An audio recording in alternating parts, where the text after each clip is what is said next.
સુરતના મોટા વરાછા વિસ્તારમાં આવેલા ઓપેરા બિઝનેસ હબમાં ઇન્ફર્નો પિઝા સેન્ટરમાં મોડી રાત્રે ભીષણ આગ ફાટી નીકળી હતી. આગ લાગતા અફરાતફરી મચી ગઈ હતી. જોકે ફાયર બ્રિગેડે સમયસર પહોંચી આગ ઉપર કાબુ મેળવી લીધો હતો.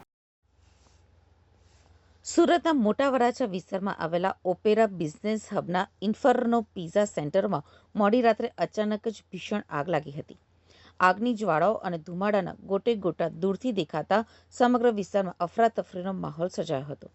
આ ઘટનાની જાણ થતાં જ ફાયર બ્રિગેડની ટીમ તાત્કાલિક સ્થળ ઉપર પહોંચી હતી અને પાણીનો સતત મારો ચલાવી આગ ઉપર કાબૂ મેળવી લીધો હતો.